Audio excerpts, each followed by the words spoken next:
You're listening to the Pixie Dust Fan Podcast. Hi, I'm Francine. And I'm Carrie. We're two best friends who can't stop talking, usually about Disney stuff. Sometimes we have fascinating guests, and sometimes it's just us. But it's always positive and fun. We're happy to have you join our chat. Thanks for listening, and let's get started. Well, welcome to the show, as always, Carrie. Hello. Hello, pal. Hello. We're excited today. It's not just the two of us. Yay! Yay! And my squeaky chair. Oh, excellent. We're going to have background noises. But we also have Jim Fielding with us. Jim is an author, you've had an amazing career. I've been through all your LinkedIn. You've written a book, All Pride, No Ego. And at one point you were the president of the Disney stores. I was. Yeah. Oh my goodness. Welcome to the show. I'm so excited to be here. You know, I love Disney. I love Disney fans. I love what you guys do. So I was thrilled to do this. Oh, thank you. Well, we have to give a shout out to our mutual friend, Dustin Fuhs, who he is like the epitome of matchmaking and connecting people in the business space. Connector. We were just saying that. He's so good at it. So good. He is. He messaged me. He's like, I was chatting with Jim and, you two should connect. And I was like, how on earth does this happen? But he's so good at it. It's so good. We've stayed in touch. I mean, I left Disney in 2012. I was president from 2008 to 2012 of Disney Store, and I left in 2012. And I mean, Dustin, there's a lot of people I've stayed in touch with, but Dustin has been one of the best about just consistently checking in. What's going on? Let's talk about this. I mean, he knows I love retail too. So, and he's all about experiential retail. So it's been fun. Yeah. Yeah. And I will put the links to his websites in the podcast show notes as well. So everyone can go find him. Dustin's been on our podcast multiple times too, because he's always a fun one to have on. So Jim, let's start now. We can go backwards, but you've written a book called All Pride, No Ego. Right. And they can find it on that website, allpridenoego.com. Tell us a little bit about the book. It's a book that really came out of the pandemic. I think like a lot of people, I was living in California when the pandemic started. So it was real lockdown, and I'd been a journaler my whole life. And one of my projects that I came up with during the pandemic was I want to put all my journals in one storage box, because I had them kind of spread out all over. They were in drawers and in my office and in my bedroom. And as I was going through them, I was reading them just as I was putting them into the box, just flipping through them. And I was like, wow. And I've really been journaling since I was 13 or 14, I think. So I was like, wow, there's really a story here. And friends of mine had always said, you should write a book. You've had this really interesting career. You've lived so many different places. You've done a lot of different things. And I was like, nobody really wants to read a book that I wrote. I'm not famous. I'm not I don't really get it. But I hooked up with this one editor at John Wiley & Sons, who's my editor. And she said, I think you have these leadership and life lessons in you that you should share with the world. And she said, I want you to write the book. At the time I was 56, that 56-year-old Jim is writing for his younger self. So when I was 25 or 26 and just starting out, and that really unlocked kind of the organization of the book. So the book is organized around 10 leadership life lessons, and I tell personal and professional stories to illustrate each one of those life lessons. So there's a lot of memoir to it. There's a lot of memoir-ish moments. It's not a memoir. It's not a full autobiography. It's not like I was born on this day and this is what I did every day. It's not told in order. But, I was at Disney for 12 years. And so Disney is literally in every chapter. And it was just such an influential part of my personal journey and my professional journey that it just kind of came out naturally. And I never thought I could write a book. I didn't, it wasn't on my Oprah wish board or anything like that.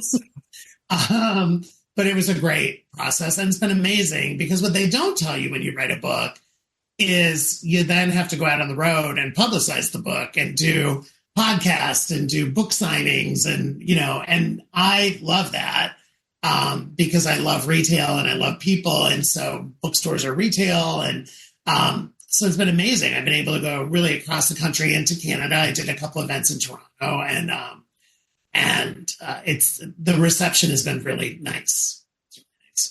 That's awesome. And how did you get the courage, I guess, to just, they said to you, write the book, and then you were like, oh, I don't know who's going to read it. How did you just dive in? Like, how did you convince yourself to just do it? It was a lot of self-talk. It was a lot of trial and error. I've had a couple friends who want to write books now who have been like, tell me the process. And I was like, I don't really know if my process is the process to do, but I tried like scheduling, like I'd put on the calendar writing time every day. That was a failure because I would sit down at my computer and I'm like, it's writing time, and nothing would come to me. And I'd be almost shaking because I'd get nervous. What I found for me was getting the outline and kind of getting to the 10 lessons then meant I didn't have to write in order, if that makes sense. Like if I wanted to write, like what the first lesson in the book is called Control the Controllable, but Leave Space for the Possible. If I wanted to tell about that and tell stories about that, I would just write on that chapter that day. And then I'd flip to the back. And then at the end, I ultimately had to put all the pieces together like a puzzle and make sure that it made sense and that, I had to do some connections. But once I kind of gave myself the freedom to write kind of when it was the right time to write, it went a lot better. And the funny story is they moved my deadline up. It was originally supposed to be a spring of 2024 book. Because of everything going on in the United States and with, I'm a queer executive, LGBTQ, and they were like, we feel like we should move this up to fall of 23. Do you think you can deliver it 6 months earlier? And I, of course, was like, sure. and I had probably 15,000 words left to write to get to the word count. It's all about word count when you write a book for any of your listeners. And we coincidentally had a trip planned, one of our first trips post-pandemic, and we were going to a beautiful resort in Puerto Rico. And for whatever reason, the muse hit me. And I was like waking up every morning at like 6 and writing for like 3 and 4 hours. My poor partner, I would be like, you go to the beach, like you go do things that tell me about it. And that week I ended up writing like 12,000 words, which was crazy. It was my most productive week. And I still don't know why it hit me then. Maybe the deadline was December 31st and we were there in November. So I was definitely feeling deadline, but I don't know, it just hit me and I did it. And now I wanted to do another, like there's more that I want to do. There's more books I want to do now. Now that I'm not as intimidated by the process, there's more I want to do. Now you feel like there's stories that you can just tell and you're okay with it. You don't have to stress about the process. There's some hard stories in the book. And so one of the big steps was I had to talk to my family because I was sharing some things about my childhood and our family. And I needed to make sure they were all comfortable with that. And particularly my sister, I had one younger sister and she was one of my early readers. And so I would write a chapter and send it to her. And she was giving me feedback really the whole time. But, telling my story, a lot of it was also her story. So I wanted her to be comfortable with that. Sounds like you have a very supportive family. Yeah, I'm lucky. I have a very supportive natural family and an amazing network and chosen family. So, and I have a lot of truth tellers in my life who I made early readers who were super blunt about the stuff they liked and the stuff they didn't like and change this and do that. And so it was good. I had a lot of editors, let's say. That's good. That's good. That must have been hard though to take. Like I would be so, I don't know that I could take the criticism if I was writing such personal stuff.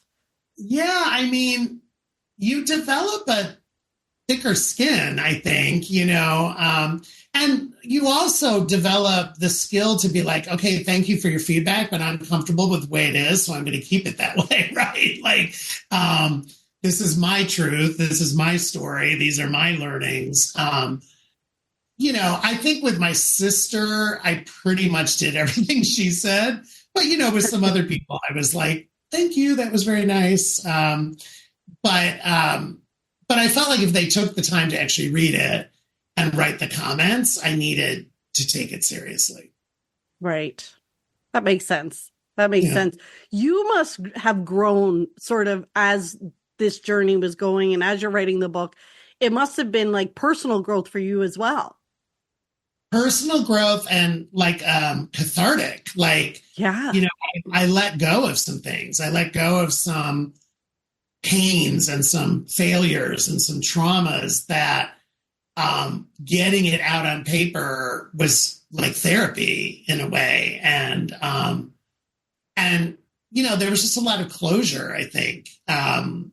Even people that I'd grown up with or I'd known my whole life learned about me when they read the book, right? And there was some things in there that I probably hadn't shared that widely before. So, and when it was, the first draft was done, there was the first draft and then you edit and there's a second draft.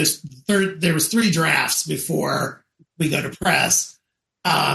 Each one felt like, okay, that was a chapter closing. Okay. I'm ready. That's amazing. And, you guys are such Disney people. Like, storytelling is it's my blood. Like, it's my core. And so, I just thought about all those stories that I've been surrounded by, particularly my years at Disney, and how that's somebody had written those, right? That the movies and the television shows and the books and all that kind of stuff. It was interesting to think somebody had gone through that same process on things that I love, my favorite Disney movies and things like that. Just amazing. It's so incredible to hear, because your book is about leadership, but yet writing the book is a very singular exercise. So you're not leading a team, but how did you get into? You can say the word selfish. It's okay. No. No, I think writing a book is in a good way. By the way, chapter 9 is selfish is not a bad word. That was one of my learnings, is that selfish is self-care. And I write, I grew up in Toledo, Ohio, very close, by the way. We spent a lot of time in Canada because we shared Lake Erie. I always tell people, a lot of people don't know that, right? That we share that lake. And, but I was, brought up in a home where selfish got you time in the corner, right? Selfish meant you weren't sharing your toys or your candy, or you were just, Jimmy, you're being selfish was bad, right? And so I became like this ultimate caretaker and caregiver, and, to the point of where I had to learn older that I was like running my batteries down, and it was okay to take care of myself. It was okay to put, it was really like when you sit on the airplane and they say, if the oxygen mask drops, put yours on before you take care of somebody else. As I got older, I was like, oh, I understand that, right? Like if I'm not mentally and physically and emotionally in a good place, I'm not going to be a good person. I'm not going to be a good leader. But yes, writing the book was selfish and, like I said, cathartic. And, but now I get to share it with the world. And I love when I'm, at, book signings or, book talks and stuff, and people tell me like what their favorite parts of the book were or what story meant the most to them. That is heartwarming. That's amazing. What drew you to the Disney company? Now, I know some of it. I'm asking you questions, but I was listening to other podcasts you've been on, so I know some of it, but I'm asking anyway because nobody else does. The funny thing is, probably somebody like, I grew up in a Disney family, right? 1971, God bless him, my firefighter dad and my stay-at-home mom put the 2 of us in the car. I was 6 years old. My sister was 3. And we went to Orlando, and we stayed in the Days Inn. We could not afford to stay like at the Contemporary or anything. There was, I think it only opened, I'm sure some of your fans know, I think it was only the Contemporary and the Polynesian that were there when it opened. And we couldn't afford either one of them. Although we had lunch at the Polynesian. And we stayed at the Days Inn in Kissimmee or Kissimmee, depending on who you talk to. And I have such vivid memories of it, right? And my mom was a huge Disney fan. You know, we went to all the movies. I mean, when VHS became a thing, we had them all on VHS. And I think we went 3, 4, 5 times to Orlando as a family, you know, over the ages. And so when I got the job at Disney, I think my mom was more excited, you know, than I was, because she, you know, she was like, oh, a discount, right? She was like, oh, there's a discount. No, but it was just like, she literally said to me, you guys look at it, like, I did this, like, I got you this job, because like she thought basically we had to take like a Disney history test to get a job, right? Because she had exposed me to all those stories all those years. And I remember when I took her to Disneyland for the first time, because we'd never been to Disneyland because we were Ohio people. We were the other side, right? And we were walking on Main Street and she just got like emotional. But I realized it was because, you know, it was something she'd wanted to do her whole life. But we were also there with my nieces, her grandchildren, right? So that whole multi-generation aspect of Disney really hit home with my family. You know, my parents loved it. My sister loved it, and her husband, her kids loved it. And I took them on Disney cruises, and, you know, my nieces had it really good because they were in the sweet spot of ages when I was at Disney, you know, so they had every costume, every plush, every toy.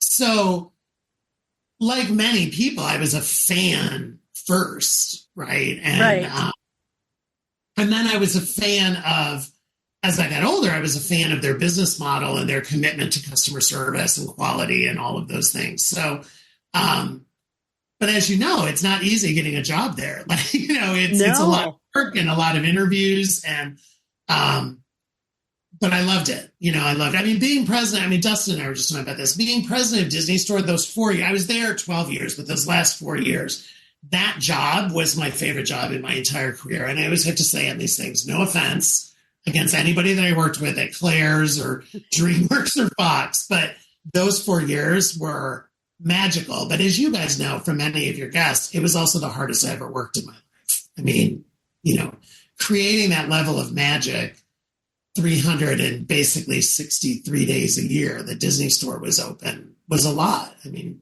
we worked really hard.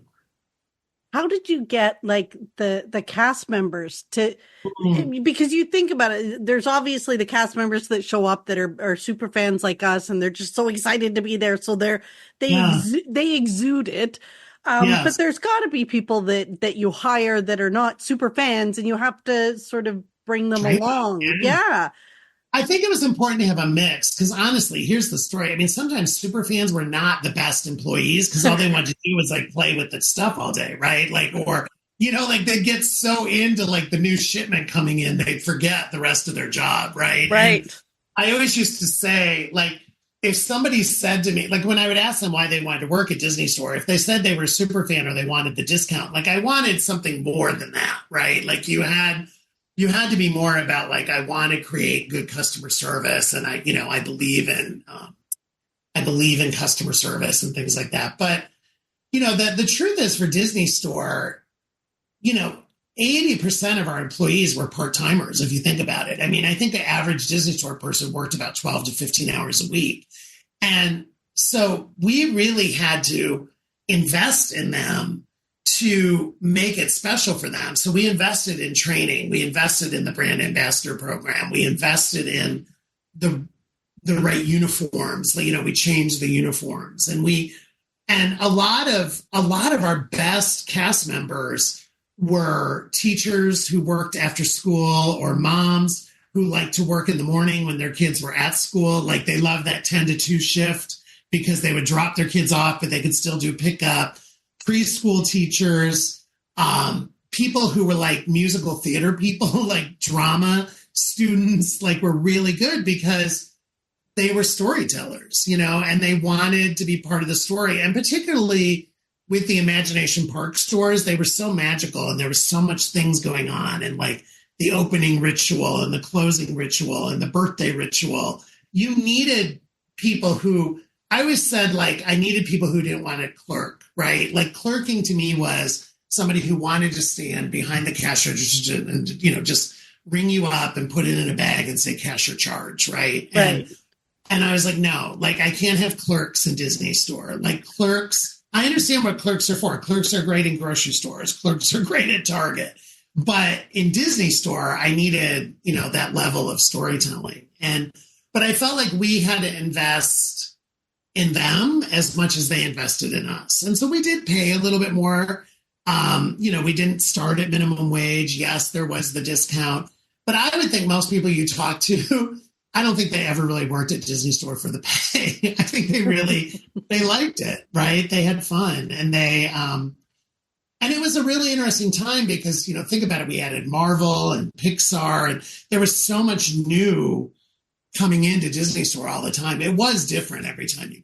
So, I think too, as like being the guest in the store, like if we dial back then, where like now you can get Disney merchandise everywhere, but going to Disney was an amazing experience. Like going to the Disney Store made us just as happy as the theme parks most of the time, right? I know, because they gave us our dose of Disney, and you walked in and you'd get that same, you'd have happy people, and they talk to you about your love of Disney, and I mean, that means a lot, Carrie, because we were free, right? We were a Disney experience you got for free, right? You didn't have to pay to go to Disney Store, and I loved that. And we really hung our hat on the best 30 minutes of a family's day. That was our vision for Disney Store. We wanted to give whoever came in a good 30 minutes. Most people did not stay 30 minutes, but if they never saw us in the stores. Then there was people that'd be there for hours. Then there was the people we would have to talk to and say, we're not a daycare center. You can't bring your children in and throw them in the stuffy pile. And then you go to Banana Republic next door. No, we are not that. Like, literally, we'd have like the abandoned child thing, and we had like codes for everything. And I don't really remember what the code was, but we couldn't say abandoned child, so we would say like, there's a Winnie the Pooh situation, right, in the back of the store, and we literally would have to go out in the mall and look for the moms or the dads who literally had just kind of planted their kids in front of the theater. I mean, it happened all the time. Oh my God. And again, I have to feel comfortable with us, but we are not responsible for that. I was just ready to pick up a pair of pants. I'm like, no. We don't have a check-in system and a check-out system. Oh my gosh. We want you to experience the store, the moments with your child. Like, yes. Share it together. Now, so did you tour all, like, I'm assuming you went out to visit a lot of the stores? Yeah, I would love to say that I went to every Disney store in my 4 years. I did not. But I went to every Disney country, every country that we had a store in. And I hit a lot of them. That might be an interesting exercise in my older age, just to count how many I actually went to. But I definitely hit every country. I try to hit every country every year. And then any new countries we were looking at. I mean, like it's Dustin wants me to write the Disney Store book, by the way, but we toured Russia a lot. People don't realize that. That's a little tidbit for your listeners. But really, we went to Russia 2 or 3 times. There was serious interest in about 2011-ish. There was serious interest from Russia and Disney to have Disney. There was Disney product available in Russia through licensing and wholesale. But we toured quite a bit. We never could get a deal that worked, but I even went to Russia looking for places for Disney stores. So, Disney and Disney Store are such universal brands. And, that's the thing that's the joy that I had, is that I went to Venice, Italy, which was like, you think of Venice, Italy, it was like the tiniest little jewel box of a store. But I had a great experience there. And then I have a great experience at Oxford Street in London. It was, wow. I was so proud of us that we were able to scale it. And Toronto had some amazing stores. Dustin and I were talking about it at Yorkdale, and oh my God, like amazing stores, and a really good team, and all the country teams were good. But of course, there was different levels, and it was always fun for me, like in Italy or France, because I didn't speak the language, but it's still, I could tell whether people were having a good experience or not just by context and body language, right? And smiles on their face. Like I could tell if a store was well run in any country, right? You could just tell.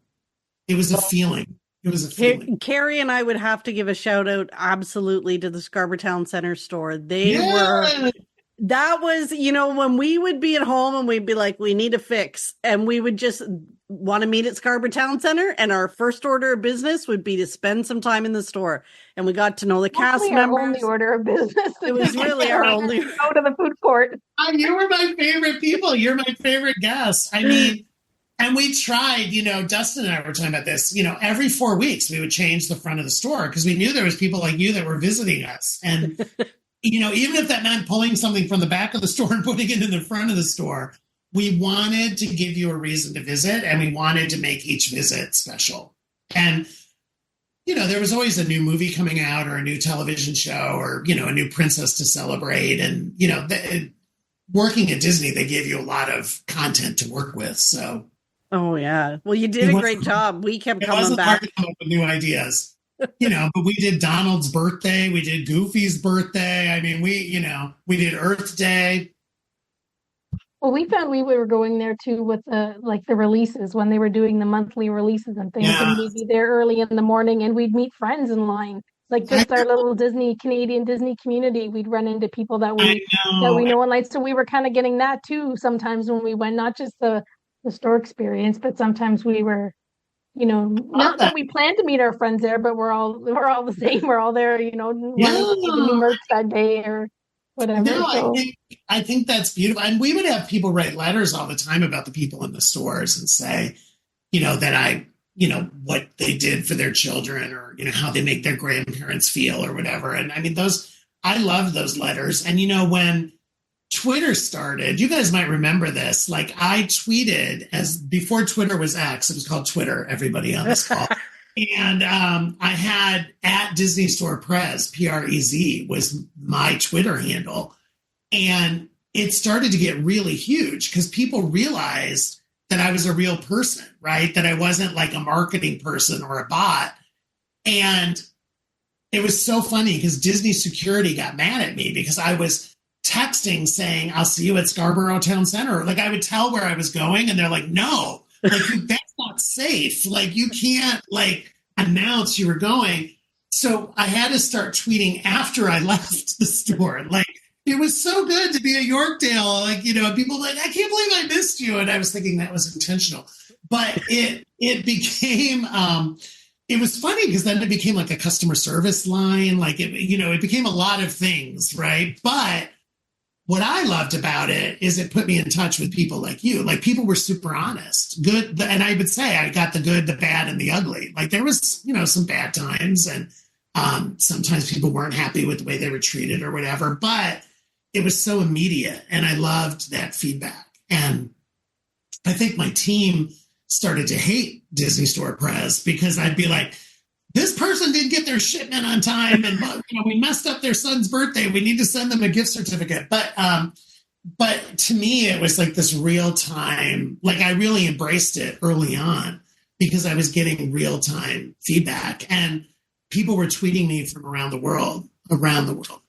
The Australians were tweeting me constantly because Disney Store Australia had closed before I started. And I think they were blaming me, but they were begging me to bring Disney Store Australia back, which was another market we did. It's another market we did look at, but I loved that tool. It's still, I know people still, I don't go on anymore. I still have the password, but every once in a while people will say, I'll get an email or something. They'll say, I tried to contact you at Disney Store Press. And I'm like, oh, I'm sorry. That account is no longer active. I'm not there. Not there. Oh, please address your concern somewhere else. Were there any big openings or launches or things that you did, like one or two that just stand out in your mind of events? Yeah, I mean, Times Square was unbelievable. When we made the decision in New York City, Disney Store had been on Fifth Avenue forever. And the landlord did not want to renew our lease. And in a weird way, that was a gift because Fifth Avenue wasn't really the right crowd for Disney Store. And with what the Disney company had done to Times Square with the New Amsterdam Theater when they remodeled the New Amsterdam Theater for Lion King, they had really recreated Broadway and that whole area as a family place. And we worked a year and a half to even find a spot that you could put Disney Store in. The real estate was so challenging, so expensive. And we built that 2-story Disney Store. And that grand opening, we did it up. We had the characters. We had Bob Iger. We had Robin Roberts from Good Morning America. We had singers and dancers. And we basically got a permit in the morning to close the front of Times Square in front of the store. So it was like a pedestrian walkway from the center of Times Square into the store. It was unbelievable. Oh my gosh. And that store is still open, and I still go to it all the time. And there's people in there that have been working there a long time. There's people I bump into there. And so that one was really special. But I also think the first Imagination Park prototype, which was in Montebello Town Center, which opened in June of 2010, was amazing because we had been working on that prototype for 2 years, and to actually put it out in the real world and have real people respond to it. And that was like a perfect 4,000 square foot. It was a perfect mall store, so they were all special. It's like children. Right? Yeah. That store is amazing. But can you tell people what the Imagination Park is when you refer to that in the store? Yeah, when I became president of Disney Store is when we got the Disney stores had been licensed to an outside party. And when they decided they no longer wanted to run those, and we made the decision to bring it back into Disney, that's when I became president of Disney Store. And Bob Iger was the CEO at the time. Steve Jobs of Apple fame was on the board. Andy Mooney was my boss at Disney Consumer Products. And it was kind of like we bought them back, and then everybody was like, okay, what are you going to do with them now? Right? Because we knew we had to do them differently. We knew they had to be better. We knew they had to be special. And Carla, to a point you made earlier, the license, there was Disney product available a lot of different places, right?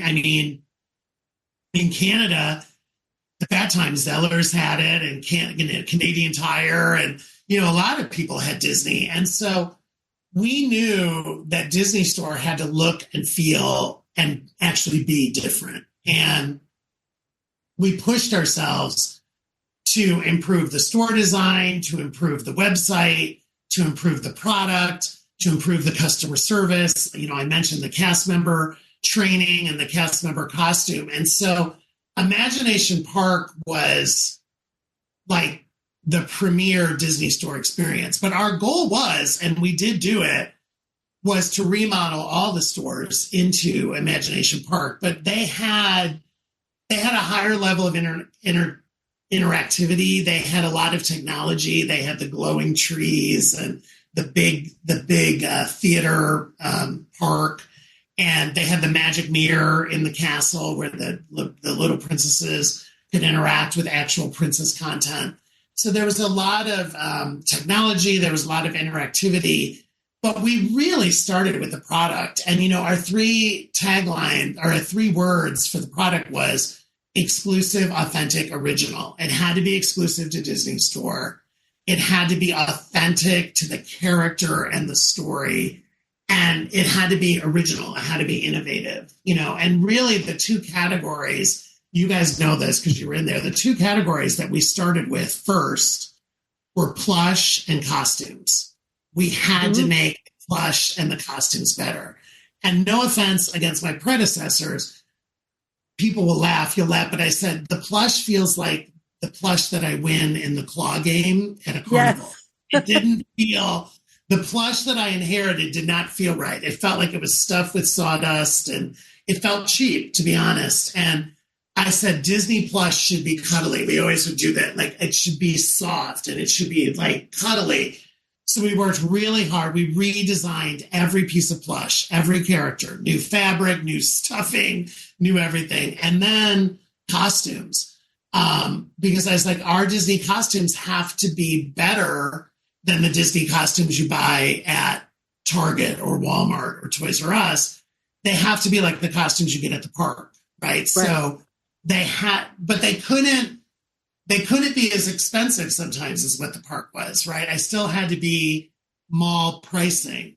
And we pushed ourselves on those two. And then the next one we did was dolls. We spent a lot of time on the Disney princesses to get their costumes better and their hair better and all these weird things that you guys will understand. Like we had rooted eyelashes and rooted hair, like, these things you pay more money to make. But I was like, and again, no offense against the dolls that you could get at Toys R Us. They're great Disney dolls, but ours had to be better because you guys know I had to give mom a reason to drive to Yorkdale or Scarborough Town Center instead of stopping at Canadian Tire on her way, right? Right.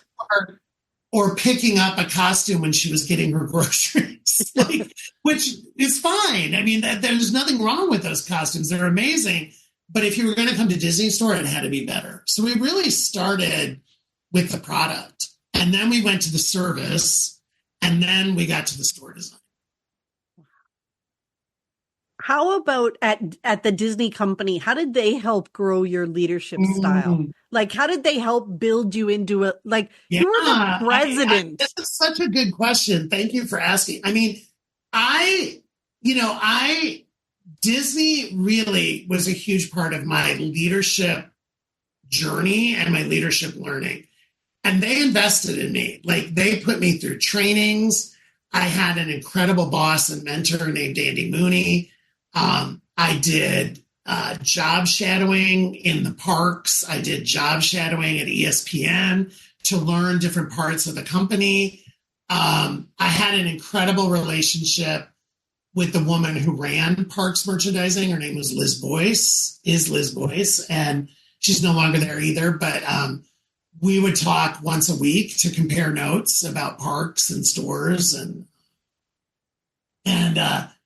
then when I was really getting up there and becoming like a senior vice president, executive vice president, ultimately president of Disney Store, I had an executive coach assigned to me. So literally Disney enabled me to have a coach who helped me learn when I made mistakes and learn new skills and, would give me honest feedback. We did a 360 review. I don't know if you guys where I was reviewed by my peers and the people that worked for me and the people that I worked for. And I mean, you want to do a humbling experience, do a 360 review, especially when it's anonymous, right? You don't know who's saying what they're saying. And of course there was good things in there, but there was some tough things to read in there too. And that's another reason why I wrote the book is a lot of people look, at my LinkedIn or looked at my resume and they say, oh, he led this charmed life and, everything was milk and honey and pixie dust. And I'm like, there was a lot of mistakes and there was a lot of failures and there was a lot of negativity and insecurities and negative self-talk. Like I'm a human being like anybody else. And I especially thought for younger leaders who were just kind of starting out their career and younger managers, it was important to be real about that. Because, it was amazing, but it wasn't always easy. And it wasn't, and like I said, working at Disney is hard work. You're creating magic 363 days a year. That doesn't just happen. And think about it, when you're the president of Disney Store in 12 countries, there's a Disney Store open almost any hour of the day, right? So I'd get up in the morning and be like, oh God, there was a typhoon in Japan, right? Or, oh my God, somebody robbed a store, right? We had theft, right? We had, people robbed a store, people stole from us. And so you were dealing with like real world situations all the time. Like I'd turn on my email in the morning and if you think about it, Europe was open already, Japan was open already. Yeah. And of course you got good news too, but you also got scary stuff. So. Wow. Yeah, I wouldn't even think about that. But I guess you're right. You would be on top of all of that. Yeah. And you're at the top of that totem pole. So you've got to. Yeah, a lot of times I was getting CC'd on the emails, right? Or, other people were handling it. They're saying, Jim, FYI. But still, like, I'd read every one of them and be like, oh my God, a store got robbed? What? Right. Is everybody okay? Was anybody hurt? Right. I cared. I knew every store manager's name. I knew the management teams pretty much in every store, at least by name. And we were a family, we were a community. And I mean, it meant a lot to, and so, and then also, oh, so-and-so had a baby or this, there was moments to celebrate too. So. Oh my gosh. So they really invested in you as a leader and as an employee or as a cast member. I'm so grateful. I'm so thankful. And I think what that creates then is this, I felt like it was my job then when I got in that leadership position to invest in people. Like I felt like there was a payback, almost pay it forward kind of mentality. Because I had been invested in, I then wanted to invest in my teams. Right. I felt that there was a culture. The years I was at Disney from 2001 to 2012, so I've been gone a while, but I felt at that time there was a culture of investing in our people, and I worked half of my time, Michael Eisner was CEO, and half of my time, Bob Iger. Literally 6 years and 6 years. Isn't that funny? It was like literally half and half. That's amazing. Yeah. I was going to ask you that because you said about Eisner and Iger. Was there a different leadership style that one worked better for you, or did you sort of take the best of both? Like, how did you deal with the two of them as leaders? You guys ask good questions. I tell younger people this all the time. Anybody you work for, good or bad, you learn from, right? You take something from everybody. Of course, the tough leaders or the bad leaders are a little bit harder, but I had a ton of respect for Michael Eisner. Bob Iger was more my type of leader. I thought that I tend to be more from the servant leadership world, authentic leadership world, and I feel that very much about Bob Iger. I feel that he's very people-oriented, servant-oriented, service-oriented. And I remember being on tour, like Bob would tour Disney stores and, come to things. And he always took the time to go around the entire store and introduce himself to every cast member and shake hands and make that personal connection. And I really, really respected that about him. Yeah. He seems like that kind of guy. Now, didn't he do an exit interview with you when you left? He did. Yeah. Oh my God, you're so good about reading and listening. Listen, my leaving Disney store is not one of my favorite stories because I had a not great boss situation we can talk about, but my boss worked for Bob Iger. And when Bob Iger knew that I had resigned and was leaving, we both reached out to each other. I asked for time with him before I left. I wanted to thank him for 12 years. And he made the time, which is unbelievable. And not only did he make time, a half an hour meeting, he extended. Like his assistant came in and said 5 more minutes. And he said, you know what, cancel my next thing. I want to talk to Jim a while longer, which was amazing. And he asked me where I was going. And I hadn't really announced it, honestly, at that point. I was going to be the CEO of Claire's stores, and I hadn't really announced it because I kind of wanted to leave Disney gracefully and then have a little break. But I told him, and he said, I think that's a great job for you. I think you'll be a great CEO. And he literally took the time to give me tips on being a good CEO and things like, and the funny thing was I hadn't gone into the meeting like with a notepad or anything, which was stupid on my part, but I literally was so present and paying attention. You guys will laugh. Like he's in the Team Disney building, the famous dwarf building, in Burbank. I ran to my car and got my notebook out of my briefcase and was like writing everything down because I needed to get it out of my head. I was so afraid I was going to lose it. And I put some of those tips in the book because he's definitely one of those leaders that I wanted to be like. And I respected so much and still do, you know. Yeah. When he came back to Disney, and I think he has a very hard job. I think it's probably one of the hardest jobs on earth is to be the CEO of Disney. Yeah. But I'm just rooting every day, rooting for him. Yeah, we all did a big happy dance when he came. A lot of people did. Yeah, he commands such, I don't know, he just calm and community and leadership, and he just exudes all of that, and he makes it look effortless, which I know it isn't, and I know he's probably spent years crafting that art, but he's amazing. Well, and so much respect for the heritage and history of Disney and the creatives of Disney, like the storytellers and the filmmakers and the animators. Like he's amazing at managing a creative community. I really, really admire that about him.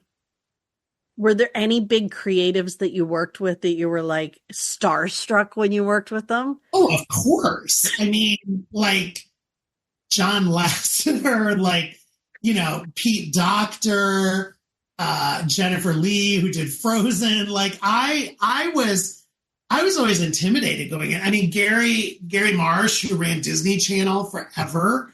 I mean, if you think about it, I was president of Disney Store during Hannah Montana and High School Musical, and you know, like the heyday of, you know, the tween musical. You know, Kenny Ortega, who directed the High School Musicals. Like, I was as starstruck as anybody would be, you know, and we would, you know, get to go on set and, you know, meet the talent. And, you know, I tell people all the time, like, you know, we worked with Miley Cyrus, we worked with Raven Simone. I mean, if you think about it, because their product was in our store, right? They had approval on that product. And so it's so fascinating to me now. It's the only time where I really, of course, I know I'm getting older. I just had knee replacement surgery, so I know I'm older because my joints are giving out. But I really don't feel older all the time until I see like Miley Cyrus win a Grammy, and I think of her when, you know, she was Hannah Montana, right? And, Selena Gomez and the Jonas Brothers. Like, you know, I think I was such a fan. I knew I had to be a business person. I knew I had to be professional. I knew I had to do a good job and negotiate and all that kind of stuff. But I always approached it as a fan too, you know. Oh my gosh. But of course, I think anybody that directed or made an animated movie. And then, well, I mean, here's another Disney Store tidbit. You know that the husband and wife team that wrote the music for Frozen, that won the Lopez's, Bobby and Christina Lopez, that won the Oscar and everything for Let It Go, they wrote 10 songs for us for Disney Store. They wrote the birthday song, they wrote opening ceremony song, they wrote the closing ceremony song. Yeah. Like, oh my gosh. That's what's so great about Disney. That's what's so great. We had our own music at Disney's. In Imagination Park, we had our own music. The opening ceremony, the closing ceremony, the birthday ritual. We had like 10 different moments. And they wrote it. Wow. I mean, isn't that amazing? Those are the things where that's lightning in a bottle. I'll never get to do that again in my life. Never. And I'll bet you got into some great spots like at Disneyland and Walt Disney World and some of the buildings. And 33, Club 33. Yeah, I mean, no, it was a magical. And the thing that was so great about it is Disney would let me bring my nieces and my sister and my mom and dad. And so I was able to share that, you know, with them. We have so many memories. Oh my gosh. I think I love Disney Store. I love the Disney parks. I have said over and over again, that I think the ultimate Disney fan experience is the cruise. I really, we did 3 cruises, and I know they're not the cheapest cruise out there, but I honestly think for a multi-generational family, yes, for kids and then our age and then my parents, I thought Disney did it better than anybody else in the industry. And we would get back in the car at the end of the cruise, and my mom would be like, that was the best vacation I ever had. And my 8-year-old niece would be like, that's the best vacation I ever had. And how rare is that, right? Yeah. Yeah, you're right. I tell everybody, save money, go on one, just do one. Like, do the 3-day one. If you can only do the 3-day one, do the 3-day one, just to experience. Just to experience, because it's 24/7 immersion in the Disney brand, if you think about it. I mean, breakfast, lunch, dinner, show, like it's like going to the park, but I don't know, there's just something about the cruises that really just blew me away. They're amazing.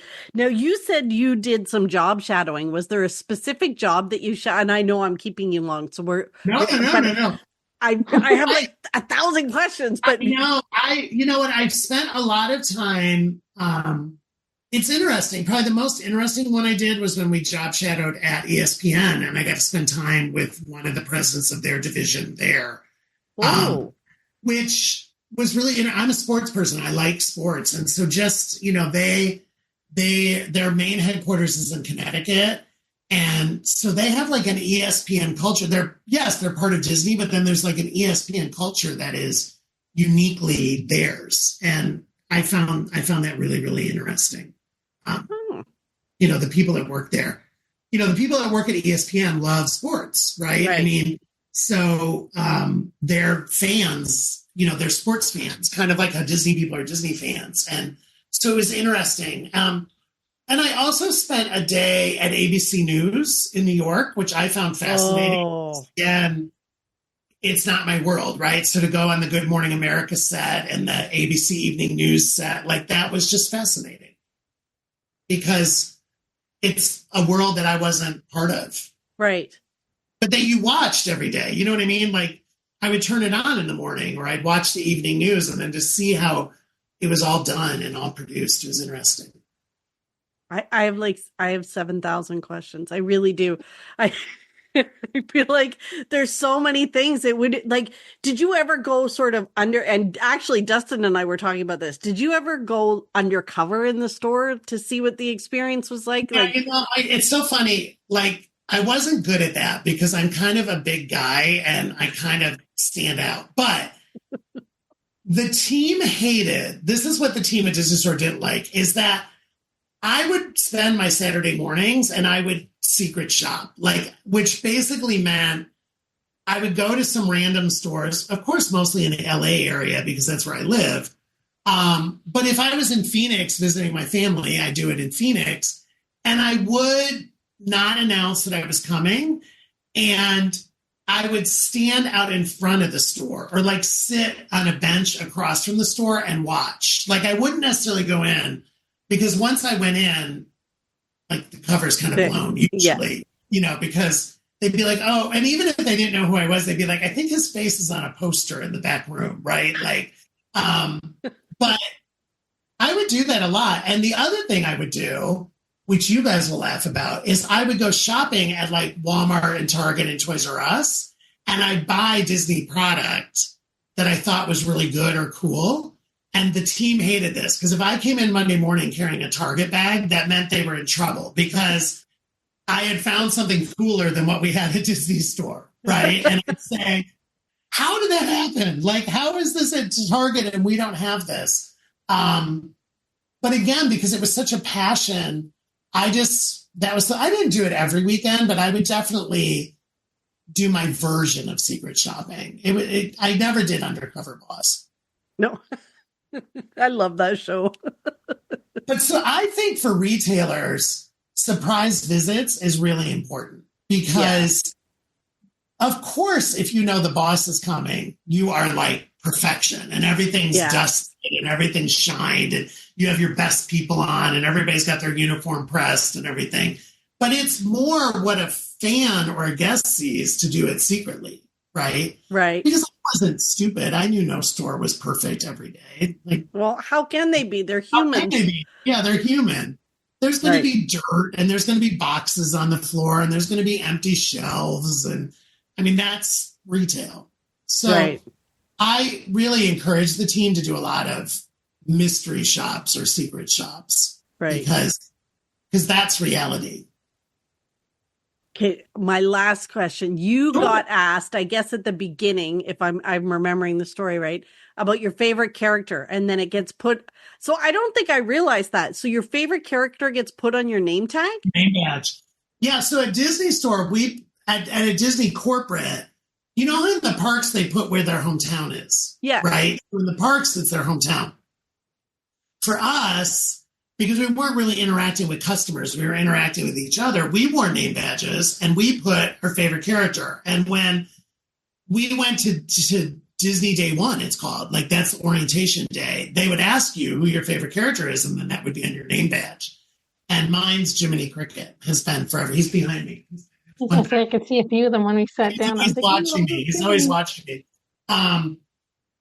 And yeah, I've got the cell up there and the cover of the sheet music.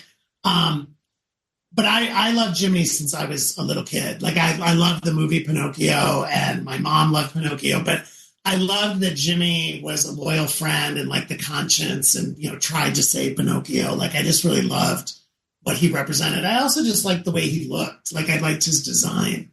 And another Disney highlight is I have a cell from, it's in another hallway, from Pinocchio, an original cell, and it's signed by the voice of Jiminy Cricket. It was passed away. Yeah. Because again, I was a fan. I was a nerd. I literally stood in line and had him sign my cell. I loved him. And he talked like Jiminy, and I was like I was a nerd. I went to it used to be called Disneyana. You guys will know that. Now it's called D23. But he was at Disneyana one year. And I had the cell already, and I put it in my car and drove and stood in line to meet the voice of Jiminy Cricket. Do you still go to D23 or any of those events now? I do. I mean, not religiously, it's not like I go all the time, but I'm still a Disney fan. I still go to the parks. Now I pay full like everybody else. I buy my tickets. I stay at a hotel. And we've done one Disney cruise. We did Alaska as civilians. Nice. Not as Disney. And it was awesome. It was still the same. Oh, that's amazing. Yeah. Jim, we have to have you back on the podcast again because of course. I have so many questions. I barely 82 more questions. I didn't even let Carrie ask any. Carrie didn't get any. She just listened. Carrie, you get a question. For me, I'm the type that I listen, and then I'll have questions for you tomorrow. You guys also know you can email me anytime. Now we're friends and connected, so I'll come on anytime. I love what you guys do. I love Disney fans. I love the brand. I just said it's my favorite job I ever had. I'm super proud of what we did there. I'm so grateful for the learning. I'm so grateful for everybody that I worked with, people that allowed me to grow and make mistakes, and honestly make mistakes on them sometimes and then fix it. And so I'm super grateful. That's so amazing. Now, everyone can find you at allpridenoego.com.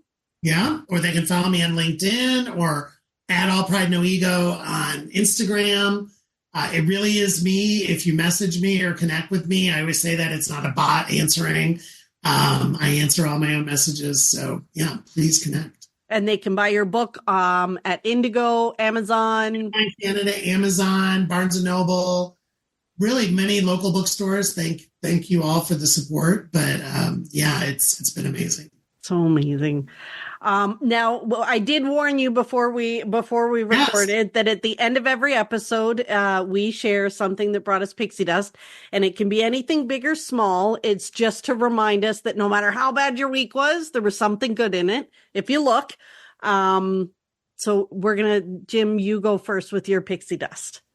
Yeah, I love this question, and I love this energy and attitude that comes from it. And I was so lucky that last night I got to go to the Janet Jackson concert at State Farm Arena in Atlanta, Georgia, where I live. And she was amazing. And I told you guys before we started, she was the soundtrack of high school and college for me, and so I was up singing every song and dancing with her. And it was amazing.